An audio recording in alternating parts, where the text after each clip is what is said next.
कृषि वाला, यानी आर्थिक जीवन कर रहे थे अपन।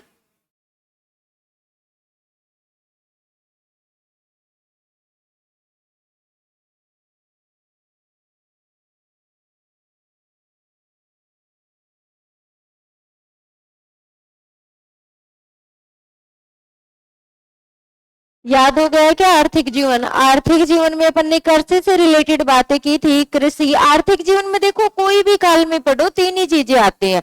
कृषि आ जाएगा तो साथ में पशुपालन आ जाएगा और उद्योग चलेंगे, है ना। छोटा मोटा बिजनेस तो अपने को करना ही पड़ता है ना। जैसे आप अगर गवर्नमेंट जॉब भी लगते हो ना, तो भी घर पे आते हो, तो अगर आपके पास जमीन है तो आप उसमें क्या करोगे, है ना, काम करने की कोशिश करते हो। स्टूडेंट लाइफ में नहीं करते, उस टाइम आपको अहमियत नहीं पता होती है ना। वो जब आप जॉब लग जाते हो, उनको कभी आप फ्री बैठे देखते हो कि 4 दिन की छुट्टी आते हैं तो वो ऐसे हाथ मारते फिरते कि मैं ये भी कर जाऊं, मैं वो भी कर जाऊं, है ना, ये काम भी कंप्लीट करा जाऊं, मकानों का काम चल रहा है तो इसका काम फिनिश करवा जाऊं, लावणी चल रही है तो 4 मजदूरियों की लावणी बचा जाऊं, है ना।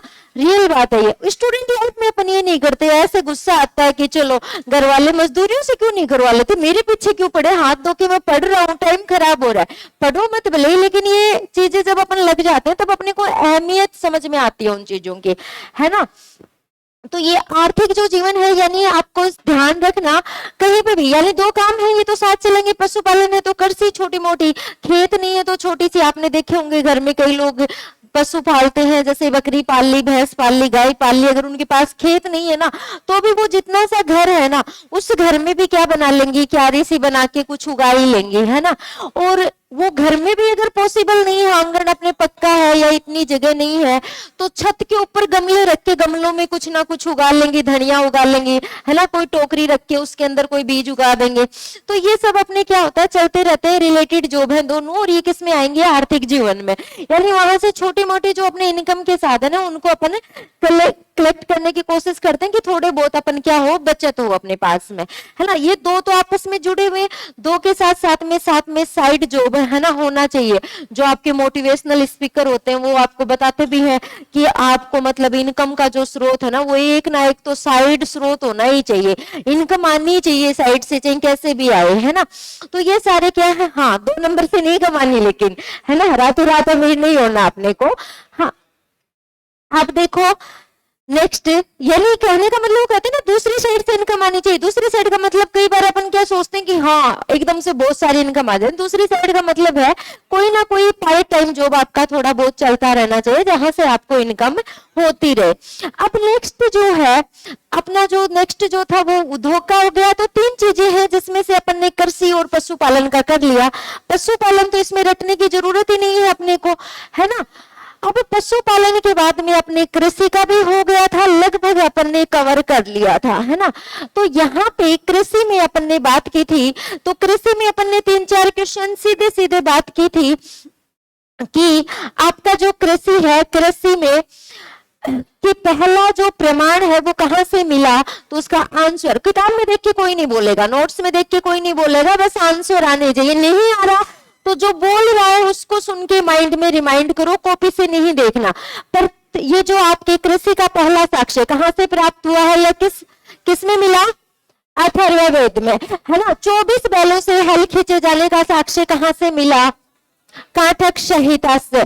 सबसे पहले यानी प्रथम, ये जो आपके कृषि जो है, इस कृषि का जनक किसको माना जाता है, पृथुवेन्यु को। पृथुवेन्यु जो है ये भी आपके कहां से है, अथर्ववेद में ही इसका उल्लेख प्राप्त होता है। देखो कईयों को ये डाउट हो जाता है कि भाई, है ना, देखो पीछे कल क्वेश्चन भी पूछा था, 24 बैलों से कैसे हल खींचा। यानी आवाज आप पास में बैठे हो इसलिए आपको गूंजती हुई लग रही है, लेकिन पीछे से ही जा रही है, पीछे से ही आ रही है ना आवाज। हाँ क्योंकि ये माइक यहां से नहीं होगी, ये वहीं से होगी। सुबह भी ये प्रॉब्लम आ रही थी, वहां से मुझे नहीं आता ये सिस्टम, है ना। अब देखो यहां से अपन बात करें तो कृषि जो है, कृषि से रिलेटेड अपन ने लगभग क्वेश्चन कर लिए थे। और फिर अपन ने पढ़ा था कि एक ग्रंथ अपने पास, यानी ब्राह्मण ग्रंथ, मैं थोड़ा धीरे बोल लेती हूँ उससे ज्यादा गूंजेगी नहीं। एक ब्राह्मण ग्रंथ था जिसका नाम क्या था, शतपथ ब्राह्मण ग्रंथ। और उसमें कृषि की 4 क्रियाएं, जिसमें अपन ने बात की थी, सबसे पहले क्या आती है, जुताई। जुताई के बाद में क्या आती है, बुआई। और बुआई के बाद में क्या आती है, कटाई, और कटाई के बाद में जो शब्द लिखा था ना वो क्या लिखा था, निराई। और इसी से मेरे को शायद कल किसी एक लड़की ने क्वेश्चन पूछा था जाते समय कि मैम ये लास्ट वाला निराई नहीं आएगा, उसका बिल्कुल सही था, है ना। आप ही ने भी पूछा था और एक गर्ल्स ने भी पूछा था। हाँ, नहीं, चार ही क्रियाएं आती है, निराई जो है ना ये बुआई के अंतर्गत ही आ जाती है। क्रियाएं आपकी चार ही रहेंगी, केवल शब्द को आपको थोड़ा सा याद रखना, यानी छोटी छोटी चीजें हैं वो अपने ऐड नहीं होंगी। अगर आपको कृषि की क्रियाएं पूछ ली जाए ना तो क्रियाएं कितनी रहेंगी आपके, चार रहेंगे। यानी जो निराई अपन बताते हैं ना वो अपने उसी में आ जाते हैं, जुताई जो करते हैं ना उसी से पहले खरपतवार हटा के फिर करते हैं तो वो उसी में ऐड हो जाती है, अलग से उसको पार्ट नहीं बना रखा। और निराई का मतलब जैसे उसने बताया कि मैम तो शब्द पे भी थोड़ा सा गौर करते हैं तो निराई का मतलब वही निकलता है। तो निराई जो शब्द लिखा है, यानी सुबह का भूला शाम को घर आ जाए तो उसको भूला नहीं कहते, ये शब्द गलत लिखा गया था, इसको कट करके आप ये शब्द लिखो। यानी अनाज जो निकलते हैं उसे मड़ाई कहते हैं, है ना। ये शब्द मुझे निराई ध्यान में था तो ये सुधार कर लो।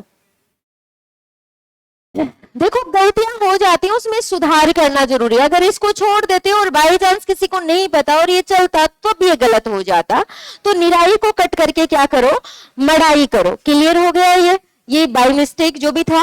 निराई क्या होती है, निराई अपन क्या किसको कहते हैं, जुताई होने के बाद में जो बुआई हो जाती है और बुआई के बाद में जो खरपतवार हटाते हैं ना उसको निराई कहते हैं, है ना।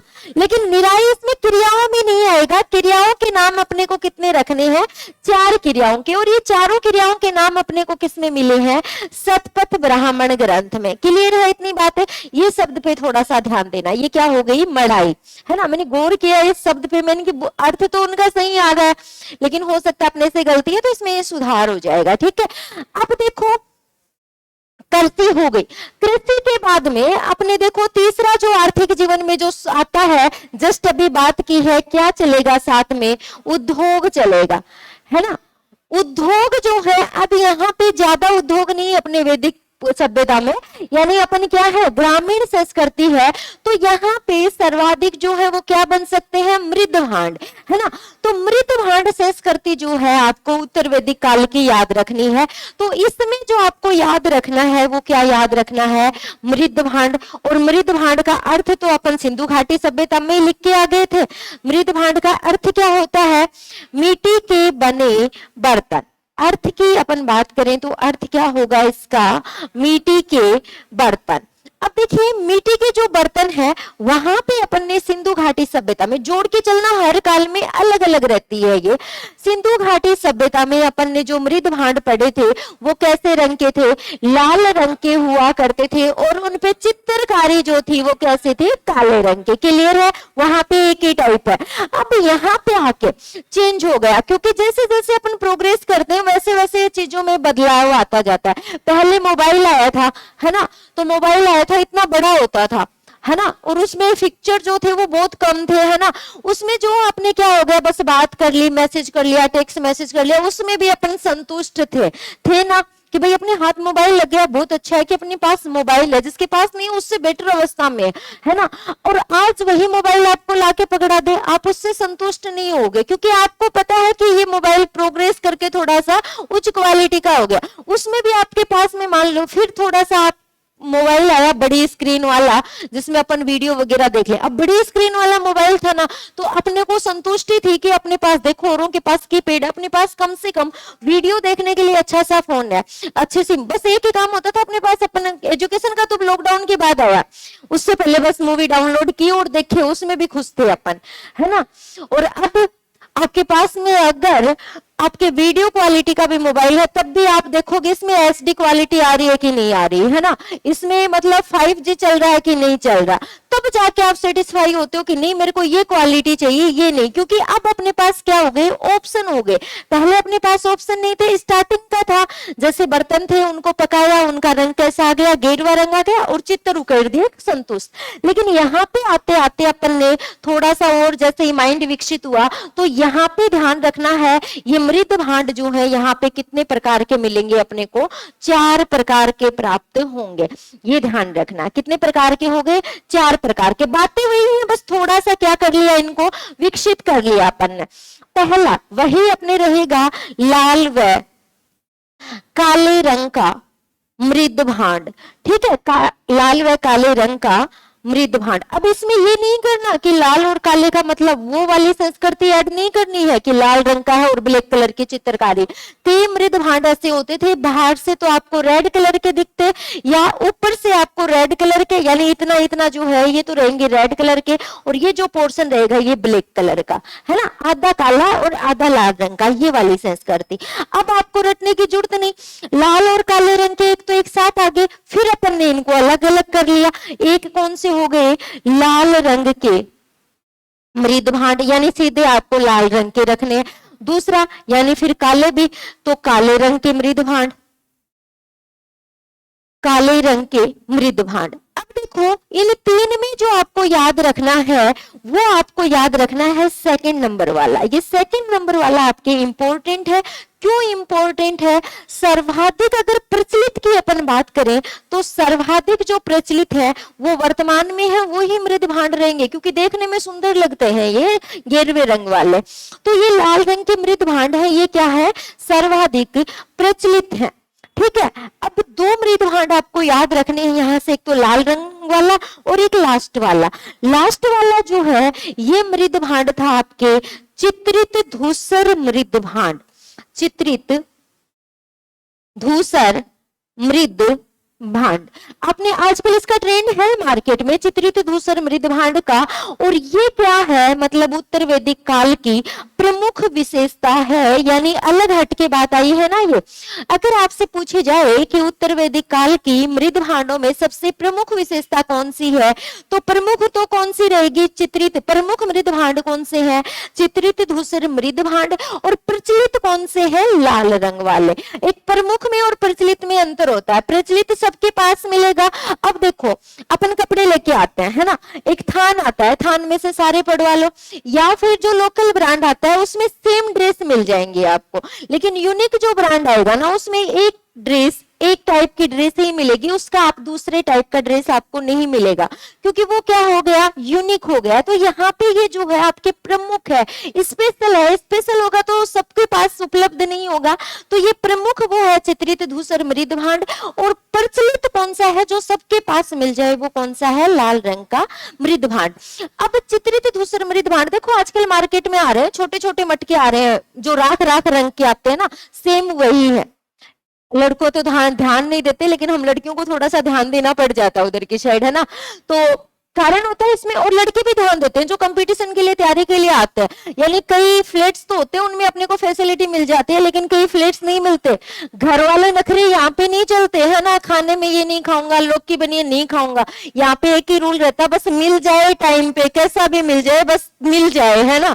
तो वो वाली चीजें तो यहाँ पे आपको भी देखना पड़ता है कि मटके का भी जुगाड़ करना पड़ेगा, फ्रीज तो हो ना हो, लेकिन जितने दिन तैयारी कर रहे हैं तो करना पड़ेगा, है ना। तो वहां पे अपन देखते हैं लाल रंग वाले मटके हैं तो आते हैं बड़े, और छोटे छोटे मटके आ रहे हैं जो राख राख रंग के, उनपे थोड़ा सा क्या होता है आपके जो उन पे कलर वगैरह क्या होता है, व्हाइट व्हाइट चमकीले से आते हैं, वो है आपके कौन सी कैटेगरी के, चित्रित धूसर मृद भांड। ठीक है, तो कितने प्रकार के मृद भांड हो गए, 4 प्रकार के। इन 4 प्रकारों के बाद में अगर अपन बात करें तो आगे अपन बात करें तो कौन सा जीवन आ जाएगा अभी अपने, राजनीतिक जीवन। आर्थिक जीवन अपने कंप्लीट हुआ, आर्थिक जीवन के बाद अगर बात करें तो कौन सा जीवन आ जाएगा, राजनीतिक जीवन। राजनीतिक जो जीवन है, अब इसमें देखिएगा अपन बात करें तो सबसे पहले राजनीति की बात आती है तो सबसे पहले किसकी बात आएगी, राजा की, है ना। सबसे पहले किसकी बात आएगी, राजा की। अब राजा ही करता धरता होगा। दूसरी अगर बात की जाए कि राजा जो होता है, अब राजा खुद तो काम करेगा नहीं, राजा तो आदेश देगा, तो राजा के साथ साथ में आपको और क्या चीजें याद रखनी है, यानी राजा से रिलेटेड जितनी भी बातें हैं वो सारी बातें अपन इसमें राजनीतिक जीवन में करेंगे। सबसे पहली बात आ गई अपने किसकी, राजा की। अब देखिएगा जो राजा बनता है तो राजा के साथ साथ में आपको याद रखना है इनका, ये राजा जो है ये बना किसका है, यानी प्रशासन, जनता नहीं होगी तो राजा किस काम का, है ना। अब मान लो कोई टीचर है, बहुत अच्छा खासा अपने विषय का विशेषज्ञ है, उसके पास स्टूडेंट नहीं बैठे तो उसका विषय विशेषज्ञ धरा रह जाता है ना। वहां पे क्या जरूरत है, आप विद्यार्थी होंगे तभी वो आपको नॉलेज दे पाएगा, है ना। तो एक राजा है, अगर उसके पास प्रजा नहीं होगी तो वो राजा किस काम का, तो प्रजा होनी जरूरी है। और समय के साथ जो प्रजा का जो रूप है ना वो चेंज होता गया। देखो स्टार्टिंग में अपन ने पढ़ा था कबीला, पढ़ा था ना ऋग्वेद काल में, कबीला कबीला बिल्कुल छोटा होता था, यानी कबीलाई जीवन जीते थे, लेकिन राजनीतिक प्रशासन नहीं था। यहाँ पे कबीलों के छोटे मोटे राजा थे अपना अपना। लेकिन जैसे ही राजनीतिक जीवन स्टार्ट हुआ तो यहाँ पे राजनीतिक जीवन की सबसे छोटी इकाई अपन मानते हैं किसको, कुल को। और इस कुल का मुखिया पढ़ा था अपन ने, किसको कहा जाता था, कुल को, है ना। कुल जो थे ये आगे बढ़ के, यानी जो कुल थे, जो परिवार थे अपने, ये आगे बढ़ के किसके रूप में विकसित हो गए, गांव के रूप में, यानी बड़े। जैसे ही परिवार बड़ा हुआ क्या बन गया, गांव बन गया, है ना। तो गांव आगे जाके ये क्या बन गए, अपने गांव बन गए। और गांव का मुखिया अपन ने लिखा था ना, सबसे छोटी इकाई थी गांव, और ये क्या कहलाने लगे, ग्राम। गांव थोड़ा सा मतलब और विकसित हुआ तो क्या बन गए, अपने विश्व बन गए। और विश्व का जो मुखिया था वो क्या कहलाने लगा था, विश्वपति कहलाने लगा था। अब देखिएगा विश्व के बाद में अपन ने पढ़ा था क्या बन गए थे, जन। और जन का जो मुखिया होता था राजा, और राजा के लिए अपन ने एक शब्द प्रयुक्त किया था, गोपा। गोपा और गवेषणा जो शब्द बार बार आ रहा था ना, गवेषणा भी क्या होता है, गायों का रक्षक जो होता है उसका, लेकिन यहाँ पे पर्टिकुलर जो शब्द याद रखना है वो क्या याद रखना है, गोपा। गोपा ये किसके लिए प्रयुक्त है, राजा के लिए, क्योंकि यहाँ पे प्रमुख जो धन है वो गाय है, और गायों की सुरक्षा करना राजा का दायित्व था। क्लियर।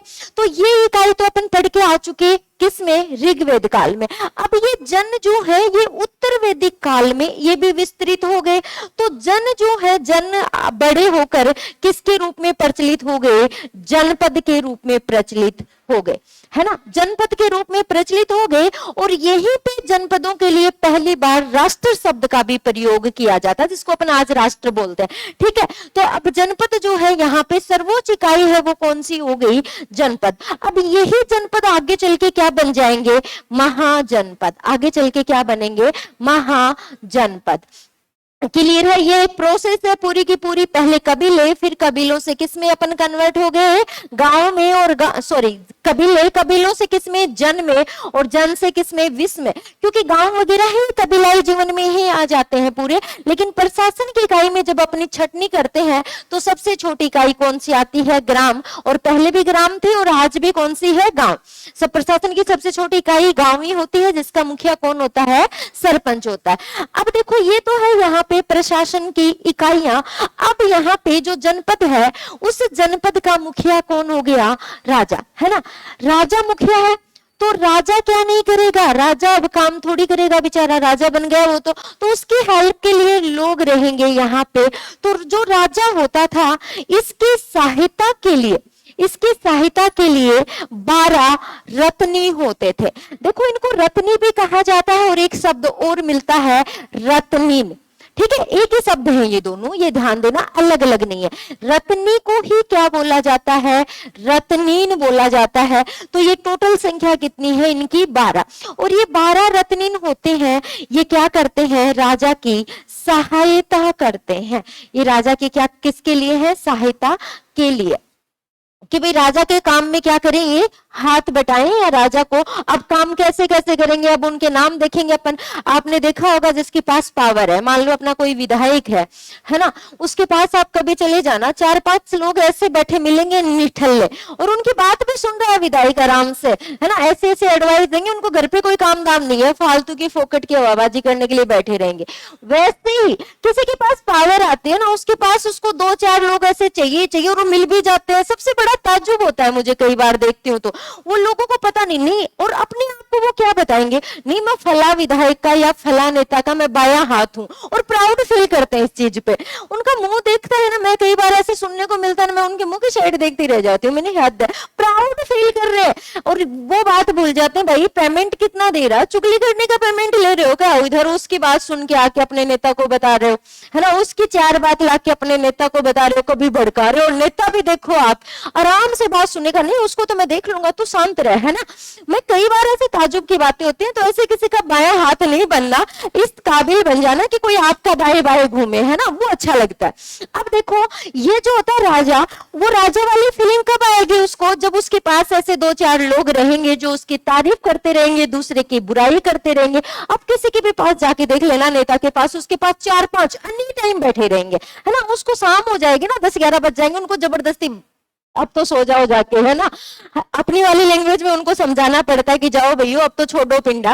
अब देखो यहाँ से यही राजा के पास में कितने लोग होंगे? 12 लोग, लेकिन इसमें से कुछ काम के भी होते हैं। तो उसमें काम के यानी प्रमुख जो है, प्रमुख की अपन बात करें तो प्रमुख तो कितने हैं? 5 या 6 ही हैं। 5-7 जो है ये तो प्रमुख है, बाकी क्या करेंगे आपको राजा की थोड़ी बहुत सहायता वगैरह। तो अपन टोटल की ही बात कर लेते हैं। टोटल की ही अपन बात करें तो देखो रट्टा नहीं मारना, इनको रट्टा मारोगे भूल जाओगे। सबसे पहला रत्नी खुद राजा है, ठीक है, रतन अपने आप को मानेगा तभी तो लोग तवज्जो देंगे। अब राजा के बाद में मैंने दूसरा रत्नीन आपको बताया था कि प्रमुख जो पद था वो किसका था? पुरोहित का। अब तीसरा महत्वपूर्ण अंग होती है सेना, और सेना नहीं होगी तो फिर राजा की इंपॉर्टेंस स्वतः ही खत्म हो जाएगी। तो तीसरा महत्वपूर्ण पद होता है सेनानी का, है ना। तीसरा महत्वपूर्ण पद किसका है? सेनानी का। चौथा जो सबसे खतरनाक पद आता है युवराज का, है ना। सबसे ज्यादा लड़ाई का कारण यही बनता है। वैसे तो पहले तो क्या सिस्टम चलता है, जैसे बड़े को उत्तराधिकारी बना दिया, अब ये सिस्टम भी गलत है। अब ये सिस्टम ऐसे गलत है, मान लो बड़ा योग्य ही नहीं है लेकिन बड़े के आधार पे वो राजा बन बैठा, तो उसके शासन वो करेगा, प्रजा उसके अधीन उसकी आज्ञा मानेगी, तो ये भी गलत हो गया। दूसरा, अगर योग्यता के आधार पे बना दिया तो आपस में भाई क्या करेंगे? लड़ेंगे एक दूसरे, अपने आप को काबिल दिखाने के लिए, तो वो भी गलत है। तो सबसे खतरनाक यही पद आता है और ये होता है युवराज। युवराज और प्रिंस में अंतर होता है क्या? राजकुमार और युवराज में, राजकुमार और युवराज में कोई डिफरेंट है क्या? या सेम दोनों राजा के बेटे ही होते हैं? युवराज भी राजा के बेटे को कहा जाता है और राजकुमार भी राजा को बेटे को। ये शब्दों का ही चुनाव है, तो फिर राजकुमार के लिए युवराज शब्द तलाश करने की जरूरत क्यों पड़ी? डिफरेंट है ये छोटी छोटी चीजें, ध्यान रखना।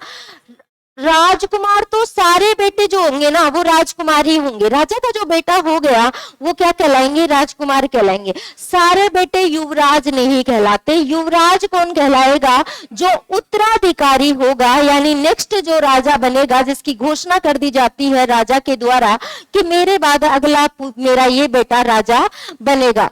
हेलो, हाँ, राजा बनने की बारी आई और आप सो गए, प्रजा वेट कर रही है आपके राज्याभिषेक का। अभी नहीं आए चेत में, अभी भी सोच रहा है वो। हाँ, पीछे मत देखो, ये लोग आपके राज्याभिषेक का वेट कर रहे हो और आप तसल्ली से सो रहे हो, ऐसे थोड़ी होता है।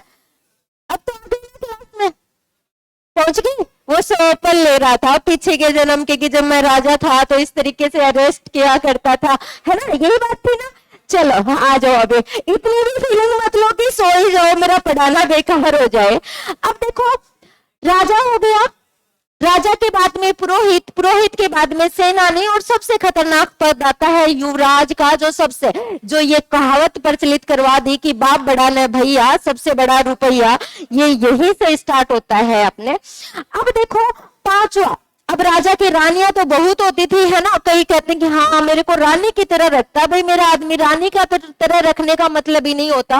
रानियां कई हो सकती हैं लेकिन महारानी एक ही होगी, महिषी, और ये होती थी पटरानी। तो ये भी एक अपने आप में एक इंपॉर्टेंट पद रखती थी। इसको प्रेम नहीं मिलता था लेकिन सम्मान पूरा मिलता था। प्रिय रानी हमेशा तीसरी चौथी ही रहेगी, फर्स्ट कभी नहीं रहेगी, और इतिहास गवाह है। कोई भी रानी आप उठा के देख लो, किसी भी रानी को आप उठा लो, वो कभी भी उसकी पहली पत्नी नहीं है।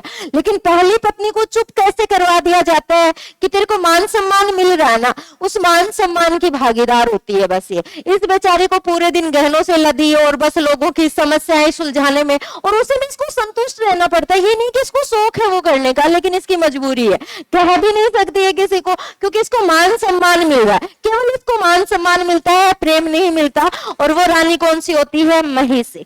अब देखो छठा जो पद है वो होता था सूत का। सूत कहते हैं रथ चलाने वाले को, सूत पुत्र बोलते हैं ना कर्ण को, रथ चलाने वाले का बेटा, यानी उसका पालन पोषण किया था रथ चलाने वाले ने, इसलिए कर्ण को भी सूत पुत्र कहते हैं। सूत का मतलब क्या होता है? रथ चलाने वाला, यानी राजा का जो रथ, सारे रथ चलाने वाला नहीं, राजा का जो रथ चलाता था उसको अपन क्या कहते हैं? सूत।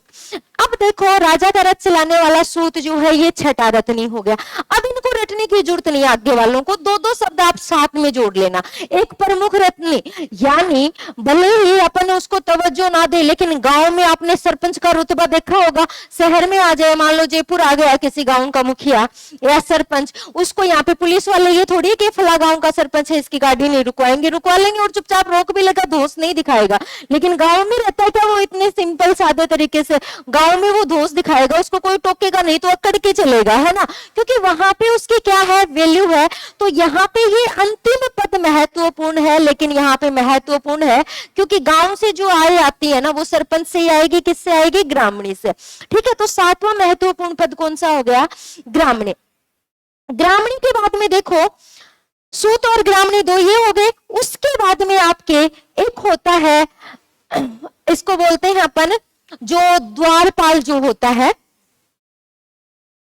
ऐसे से उसका नाम आता है, द्वारपाल नहीं, महल की रक्षा करने वाला द्वारपाल। तो आठवां जो पद था वो था महल के रक्षक का। आठवां जो पद है वो किसका रहेगा? महल के रक्षक का। 7 और 8 हो गए। अब इनको दो दो को आपको साथ जोड़ लेना है, 9 नंबर का और 10 नंबर का, दो एक साथ रखना है। ग्रामीणी यानी ये तो गांव का रक्षक, और एक कौन हो गया? महल का रक्षक। इसको बोलते हैं अक्ष या वक्ष, एक शब्द आता है। नेक्स्ट जो है इसमें 9 और 10 नंबर का, ये आपके क्या होंगे? यानी कहीं ना कहीं आपके पास क्या आनी चाहिए? आय आनी चाहिए। और आय को अगर आप एक बंदे के हाथ में दे दोगे ना तो वो लेके फरार हो जाएगा विजय माल्या की तरह, है ना, कि चलो आप निकलो यहां से। तो यहाँ पे नेक्स्ट जो पद है वो रहेगा आपके किसके? कोषाध्यक्ष का। कोषाध्यक्ष का, इसे कहा जाता था अक्षवाप। ये सीधा याद रख लो, कोषाध्यक्ष। नेक्स्ट जो पद है वो कोषाध्यक्ष का। जो लास्ट यानी इसके कोषाध्यक्ष से जुड़ा हुआ जो पद है वो किसका रहेगा? वित्त मंत्री का। लेकिन इसका शब्द याद रखना है आपको, वित्त मंत्री का। वित्त मंत्री यानी आपको अगर खजाने का मंत्री बना दिया, अध्यक्ष अलग होता है, अध्यक्ष के खाते में कुछ नहीं बचता, उसका मतलब क्या होता है? वो क्या करेगा? पैसे संग्रहित करेगा और जमा करा देगा। जमा कौन करेगा? वित्त मंत्री। बैठे बैठे आए आ रही, इसको थोड़ी पता है कैसे उसने मेहनत की है, और ये अगर जिस दिन इसका मन डूबा वहीं पे ये क्या करेगा? लेके फरार हो जाएगा। तो इसका जो वर्ड है वो आपको याद रखना है, इसे कहते हैं भागदूत। भागदूत यानी ये उसको क्या करेगा? लेके भाग जाएगा।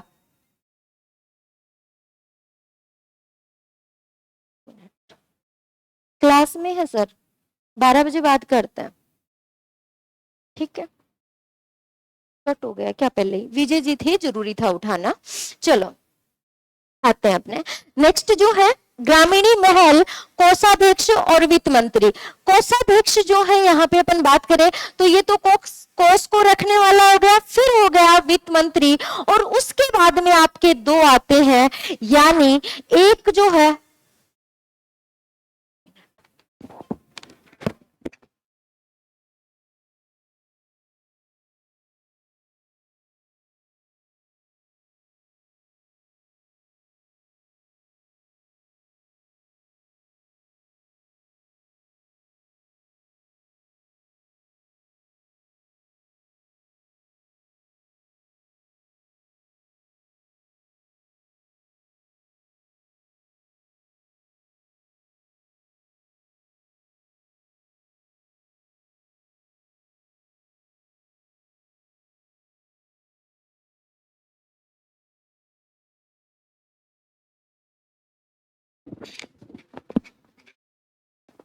आ जाते हैं टॉपिक पे।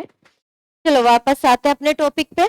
देखिएगा एक तो क्या हो गया कोषाध्यक्ष और एक क्या हो गया वित्त मंत्री। और वित्त मंत्री का जो आपको है वो ध्यान में रखना पड़ेगा, आपको क्या शब्द रहेगा यहाँ पे भागदूत, यानी वित्त मंत्री कभी भी भाग सकता है, उससे आपको याद रखना है।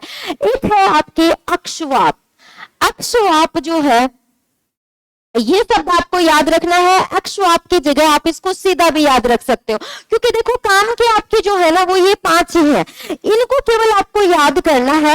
अक्षवाप की जगह आप इसको सीधा भी याद रख सकते हो, यानी ये बंदा जो 11वां जो है ये क्या करेगा, राजा जब पासा खेलेगा, जुआ जब खेलेगा। अब राजा को खेलना आए ना आए, लेकिन एक ट्रेंड बना हुआ है, अगर आपको हाई सोसाइटी मेंटेन करनी है तो आपको वो सारे काम सीखने पड़ेंगे, है ना। जुआ भी आना चाहिए, मदिरा पान भी आना चाहिए, लेकिन सीखना नहीं, अपने को अपन मिडिल ही ठीक है ना।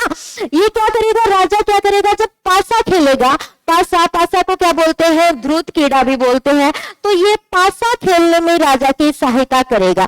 पासा खेल में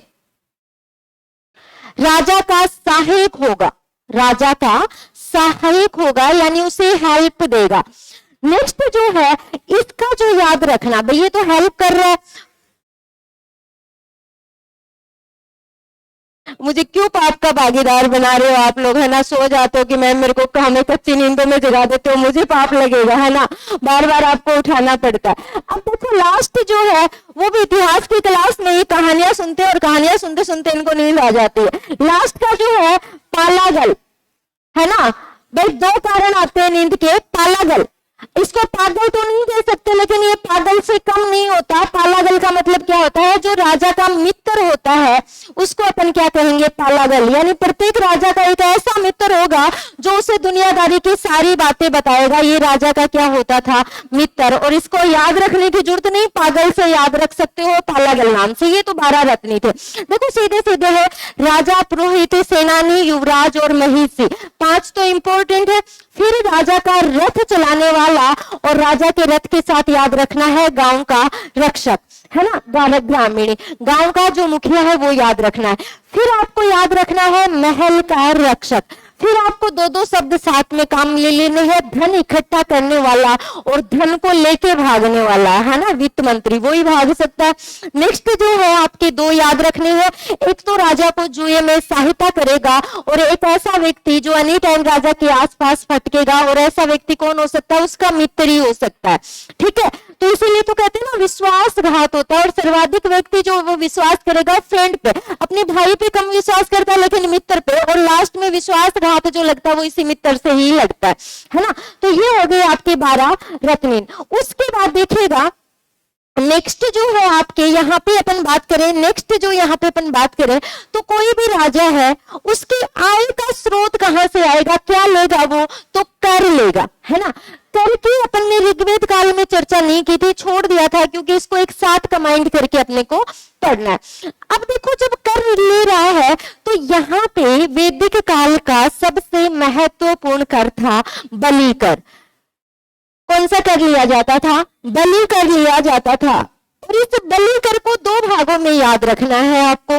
2 भागों में कैसे, एक तो आपको किस में याद रखना है, ऋग्वेद काल में, और दूसरा आपको किस में याद रखना है, उत्तर वैदिक काल में। अब देखो ऋग्वेद काल में क्या है, बलि कर जो है ये स्वैच्छिक था, भाई आपकी मर्जी है, आप दो ना दो, है ना, ये आपकी मर्जी थी, स्वैच्छिक कर था। यानी आप अपनी मर्जी से, आपका मन है तो आपने राजा को कर दे दिया कि हमारी गायों की रुखाड़ी करनी है ना। और अगर आपके पास गाय ही नहीं है तब आपने मन किया कि मैं क्यों राजा को कर दूं, अपने पास तो गाय ही नहीं है तो मेरी कौन सी गाय रुखाड़ रहा है। आपका मन नहीं किया, आपके पास आय नहीं थी तो आपने नहीं दिया। राजा आपको फोर्स नहीं कर सकता था कि आप मुझे बलि कर दो। ये कहाँ पे प्रचलित है, ऋग्वेद काल में। लेकिन उत्तर वैदिक काल में आते आते इस बलि कर को क्या कर दिया गया, नियमित कर दिया गया कि भाई ये राजा को देना ही पड़ेगा। राजा बेचारी तुम्हारे गायों की सुरक्षा करता है और तुम लोग इसको कर देने से भी रहे, तो ये क्या कर दिया गया, इनको परमानेंट कर दिया गया कि ये कर आपको देना ही पड़ेगा। उसके बाद में देखो राजा जो बना है तो वो अपना मतलब से अपने आप को सर्वश्रेष्ठ दिखाने के लिए, जैसे आजकल के जो नेता होते हैं वो 5-7 का गुट बना के रखते हैं और वो उनकी हाजी मिला के रखते हैं, है ना। वास्तव में वो चाहे सही गलत बात बोले चाहे गलत बात बोले, लेकिन वो उसकी हाजी मिलाएंगे। वो क्यों रखता है 4-5, उसी के चुने हुए होते हैं वो। और वो जब अकेले बैठे होते हैं ना दुनिया के सामने सामने जो हाजी हाजी करते हैं वो अकेले में उनकी बिल्कुल रत्ती भर इज्जत नहीं करते, है ना। उसके मतलब ऐसे ही रहते हैं वो, क्योंकि वो उनके वो क्या होते हैं, बस वो टाइम टाइम पे उनको थोड़ा बहुत मिल जाता है ना, शाम शाम को उनका जुगाड़ हो जाता है, इसलिए वो हाजी हाजी हाजी हाजी करते रहते हैं। तो यहाँ पे कोई भी अपने आप को, हाँ ऐसे लोग मिलेंगे, काम धंधे वाला बंदा कभी भी निठल्ला नहीं बैठेगा, है ना। अब क्या होता है नेक्स्ट जो है यहाँ पे, यानी राजा जो है वो अपने को पावरफुल दिखाने के लिए कोई ना कोई काम करेगा। अब जो नेता है वो काम धाम करो ना करो, लेकिन अपने को पावरफुल दिखाने के लिए पहले से ही कॉन्टेक्ट करेंगे कि फला गांव में मेरा एक कोई प्रोग्राम करवाओ, मुझे फूलों से तुलवाओ या किसी लड्डुओं से तुलवाओ। अपन सोचते हैं गांव वालों ने तोला, लेकिन जैसे जैसे पहले ऐसे सोचते थे यार इनको गांव वाले तोलते, देखो जो जैसे समझने लगे तो पता चलता है कि इनका पहले से सारा कॉन्टेक्ट जो है वो तैयार रहता है कि मैं इसका जो भी खर्चा लगेगा वो मैं तेरे को चुपचाप सेंड कर दूंगा अकाउंट में, तो मेरा बस यहाँ पे अच्छा सा प्रोग्राम करवा दे, थोड़ी सी वाहवाही करवा दे। ऐसा ही होता है, ये प्रोग्राम फिक्स होते हैं। अपन ऐसे सोचते हैं ना कि वहां पे ये किया गया, ऐसा कुछ नहीं होता। ये वही नेताओं के क्या होते हैं, प्रोग्राम फिक्स होते हैं। तो पहले के जो राजा थे उनका थोड़ा सा तरीका चेंज था। ये लोग क्या करते थे, यज्ञ करवाते थे। जैसे कल भी अपन ने यज्ञ पढ़े थे, ब्रह्म यज्ञ या ऋषि यज्ञ जिसको बोलते थे, देव यज्ञ और पितर यज्ञ, तीन तो इंपॉर्टेंट थे। उसके अलावा दो भी यज्ञ और होते थे, भूत यज्ञ वगैरह, पुरुष यज्ञ और भूत यज्ञ। वो इतने एग्जाम की दृष्टि से इंपॉर्टेंट नहीं है। वहां पे 5 यज्ञ है आम व्यक्ति द्वारा किए जाने वाले। अब आते हैं अपने राजा जो है, ये अपनी प्रतिष्ठा दिखाने के लिए यज्ञ करते हैं। तो ये यज्ञ कौन कौन से थे, तो ये वैसे तो 4-5 यज्ञ है, लेकिन आपको 5 यज्ञ है, लेकिन आपको ज्यादातर 2 या 3 यज्ञ आपको याद रखने, लिखवा मैं सारे दूंगी। तो अब देखिएगा यहाँ पे अपन बात करें, सबसे पहला जो यज्ञ है वो होता है वाजपेयी यज्ञ। वाजपेयी नहीं, राजसूय यज्ञ,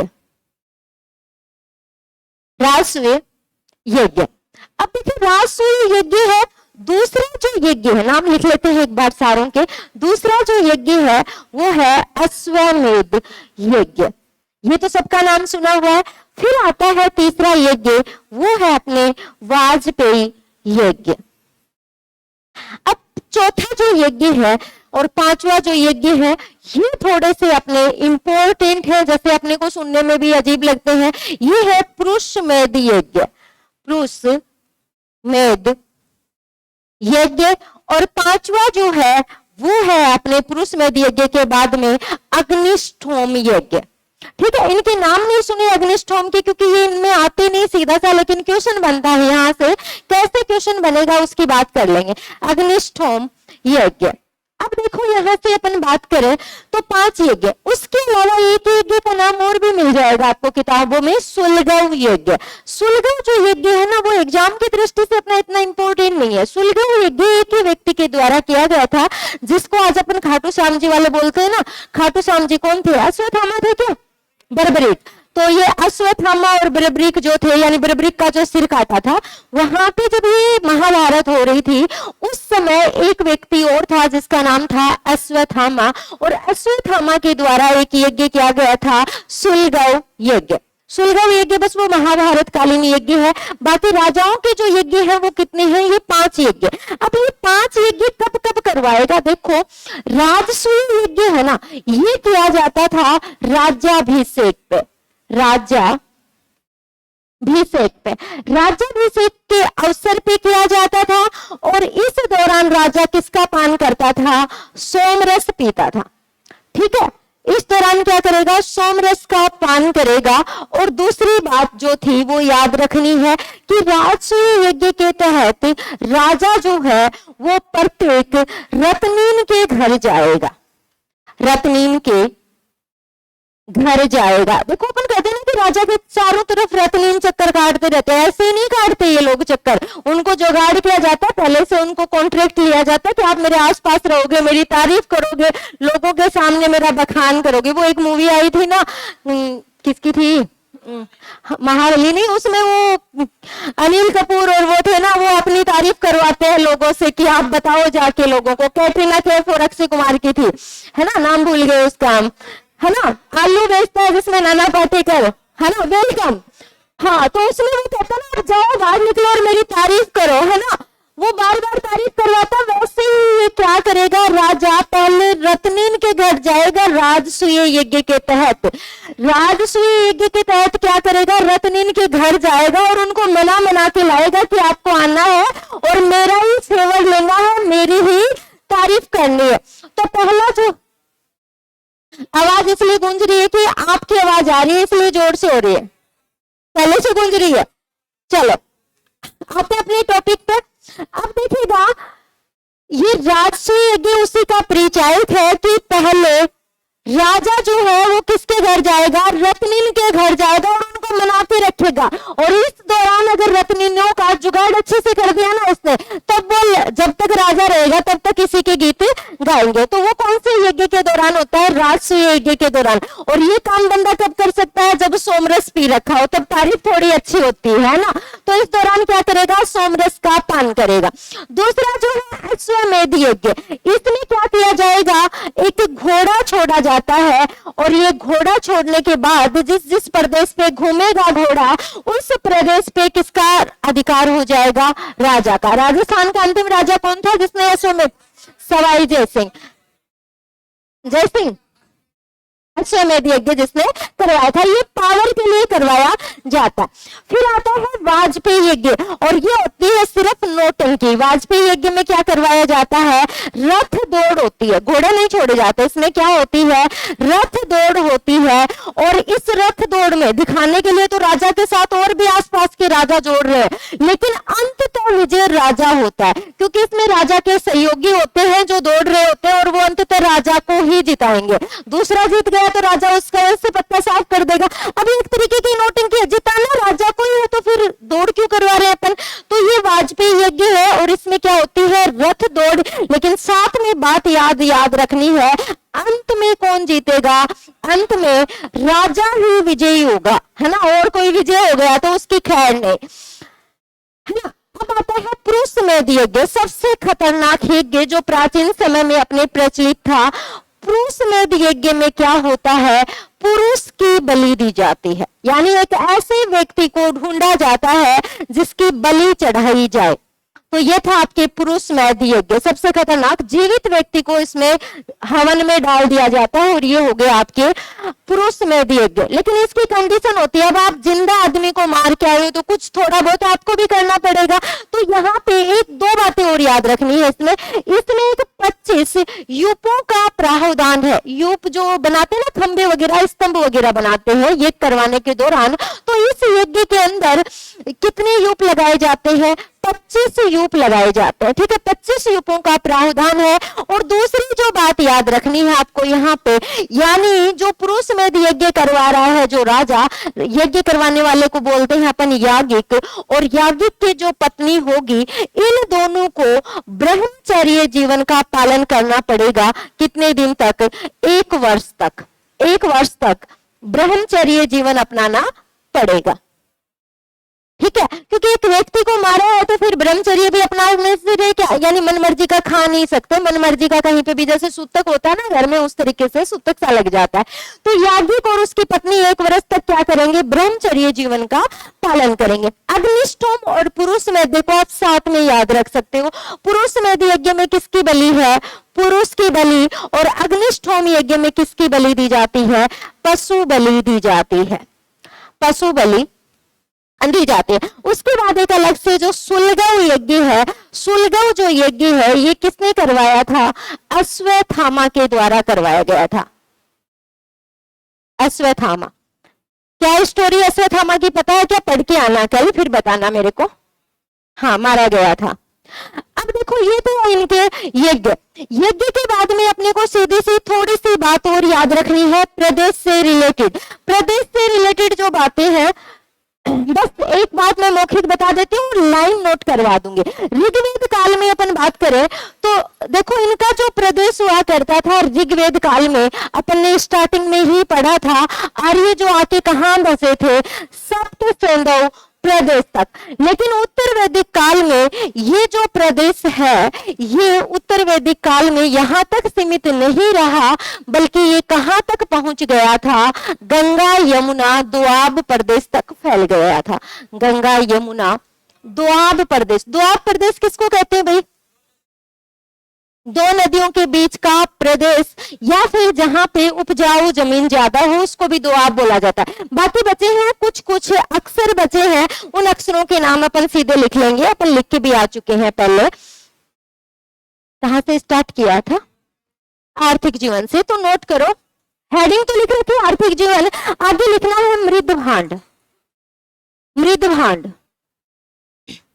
मृद उद्योग में आ गया तो मृद भांड, अलग से उद्योग फिर है नहीं तो सीधा मृद भांड लिख लो। मृद भांड में लिखो अर्थ मिट्टी के बर्तन, थोड़ा सा स्पीड से हाथ चलाना, मिट्टी के बर्तन, मिट्टी के बर्तन। नेक्स्ट जो है, हाँ, जग गए क्या सोने वाले? उठ लिए? हाँ पीछे देख रहे हो, आप दोनों ही सो रहे थे। हाँ अब देखो, मृद भांड के आगे लिखना है मिट्टी के बर्तन, और नेक्स्ट लाइन से लिखना है 4 प्रकार के मृद भांड। हाँ इधर से आवाज आई, मैडम आई, आगे शब्द नहीं सुनाई देता, बस एक ही शब्द सुनाई दे के रह जाता है। 4 प्रकार के मृद भांड प्रचलित थे। 1 नंबर पे लिखना लाल व काले मृद भांड, लाल व काले मृद भांड, थोड़ा सा हाथ पे चलाना। 2 नंबर पे लिखना लाल रंग के मृद भांड, लाल रंग के मृद भांड। 3 नंबर पे लिखना है, लाल रंग के जो मृद भांड लिखा है इसके आगे डेस करके लिखो और इसको इंपोर्टेंट कर लेना, सर्वाधिक प्रचलित, सर्वाधिक प्रचलित। नेक्स्ट लिखना, नेक्स्ट काले रंग के मृद भांड, काले रंग के मृद भांड। 4 नंबर पे लिखना चित्रित धूसर मृद भांड, चित्रित धूसर मृद भांड।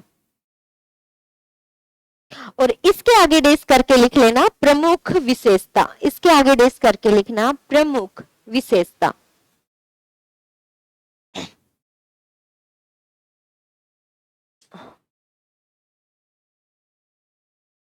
नेक्स्ट लिखना राजनीतिक जीवन, राजनीतिक जीवन। अब ये वाला है ना, ये सेम एक पेज पे बना लो, एक साइड कुल, कुल के आगे गांव, गांव के आगे विश्व, विश्व के आगे जन, और जन के आगे जनपद, और जनपद के आगे महाजनपद। क्रम से लिखना है कुल, गांव, चित्रित धूसर मृद भांड जो है ये उत्तर वैदिक काल की प्रमुख संस्कृति है। अलग से आप पूछ रहे हो, वो मैं आपको अलग से संस्कृति, आप पाषाण कालीन वाला कुछ पूछना चाह रहे हो क्या?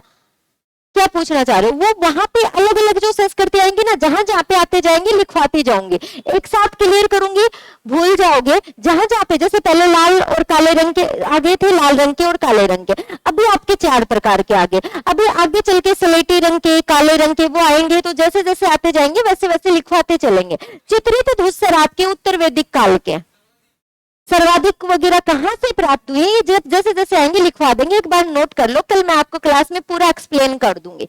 अभी लिखो जन, क्योंकि अभी टाइम बहुत कम है, एक्सप्लेन अभी भी कर सकते हैं, 4 मिनट बचे और 4 मिनट में आप रिटर्न नहीं कर पाओगे अगर बातों को लग गए तो।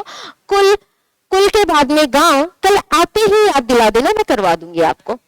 गांव, गांव के आगे लिखना है विश्व, और विश्व के आगे लिखना है जन, और जन के आगे लिखना है जनपद, जनपद, और जनपद के आगे लिखना है महाजनपद। अब इनको एरो करके इनके गांव के नामों के जो भी मुखिया हैं उनको लिख लो, कुलप, ग्रामणी, विश्वपति, गोपा, और लास्ट में क्या आ जाएगा? जनपद का राजा, राजा। जनपद के ब्रैकेट में राष्ट्र शब्द लिख लेना, राष्ट्र शब्द उल्लेखित हो गया उत्तर वैदिक काल में, पहले राष्ट्र शब्द का प्रयोग नहीं होता था। नेक्स्ट लाइन से लिखना 12 रत्नी या रत्नीन, 12 रत्नी या रत्नीन, 12 रत्नी या रत्नीन। नाम लिखने हैं, उतार लो फटाफट, गिर जाऊंगी मैं इधर, है ना। राजा, पुरोहित, मैं रिपीट कर देती हूँ, आप फटाफट लिखो। राजा, बोर्ड की तरफ देखोगे टाइम वेस्ट होगा, जल्दी हाथ चलाओ। राजा, पुरोहित, सेनानी, राजा, पुरोहित, सेनानी, युवराज, युवराज, 5 पे महिषी, महिष्मती राज्य है ना, सुना, ये इसी से बना है, महिषी। महिषी में लिखना पटरानी।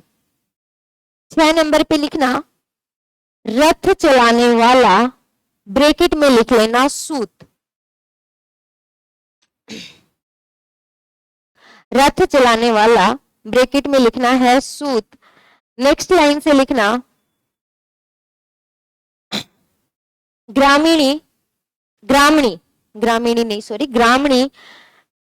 ग्रामणी के आगे लिख लो ग्राम का मुखिया, ग्राम का मुखिया। नेक्स्ट लिखना महल का रक्षक, ग्रामीणी के बाद में महल का रक्षक। आप एक बार सीधे सीधे लिखो, मैं लिखवा देती हूँ। 8 नंबर पे हो गया महल का रक्षक। 9 पे लिखो कोषाध्यक्ष, कोषाध्यक्ष। और कोषाध्यक्ष के बाद में लिखना है वित्त मंत्री। वित्त मंत्री के ब्रैकेट में जरूर लिख लेना भागदूत, भागदूत। उसके बाद में लिखना 11 नंबर पे भागधूत। ध नहीं लिखना आता क्या, भागधूत, ध धनुष वाला, भागधूत। भागधूत के बाद में लिखना 11 नंबर पे पासा खेलने में राजा की सहायता करने वाला, पासा खेलने में राजा की सहायता करने वाला। हाँ, लास्ट में इसका नाम बताया था मैंने आपको, अक्षवाप बोलते हैं इसको, लेकिन आपको ये इतना वो खास नहीं है, इसलिए आप इनके नाम रटने बैठोगे ना दिक्कत रहेगी। इसको मैंने बता दिया था आपको, पासा खेलने वाले को क्या कहते हैं, अक्षवाप कहते हैं। और 12 नंबर पे लिखना है पालागल, पालागल। पालागल, पालागल है ये राजा का मित्र। थोड़ा सा हाथ तेज चलाओ। नेक्स्ट लिखो कर, एक लाइन में हो जाएगा, इस तरीके से मत उतारना, पढ़ने में आसानी रहेगी। कर, कर के आगे लिखो ऋग्वेद काल में बलि कर स्वैच्छिक था, ऋग्वेद काल में बलि कर स्वैच्छिक था, परंतु उत्तर वैदिक काल में, उत्तर वैदिक काल में यह नियमित कर हो गया था। उत्तर वैदिक काल में यह नियमित कर हो गया था। अब लिखने हैं यज्ञ, यज्ञ के अलावा और कुछ नहीं बचा ना आगे। हाँ ठीक है, ये लास्ट की लाइन लिख लेंगे। ये जो नाम की आप बात कर रहे हो ना, अभी वैसे उतार लेना इनको सीधे सीधे। देखो इनके नाम इसलिए नहीं लिखवाए मैंने, याद करने में थोड़ी दिक्कत आएगी क्योंकि रट्टे मारोगे, है ना। सीधे सीधे ऐसे याद रखोगे, याद रह जाएंगे। महल का रक्षक, नुकसान ना पहुंचाने वाला, इसको बोलते हैं अक्षता। ठीक है, इसको क्या बोलेंगे, अक्षता। रट्टा भी नहीं जाएगा और याद भी नहीं रहेगा, तो सीधा सीधा याद रखो महल का रक्षक। ठीक है, कोषाध्यक्ष, कोषाध्यक्ष क्या करता है आपके, संग्रह करता है आय को, तो इसको अपन क्या बोल देंगे, संग्रह करता। ठीक है, अब एक लास्ट बचा है आपके, संग्रह करता हो गया। अब ये आपका लास्ट पेज बचा है, इसको आप यूं का यूं उतार लेना, है ना, उतार लो। लास्ट वाला जो वो मैं कल की क्लास में लिखवा दूं।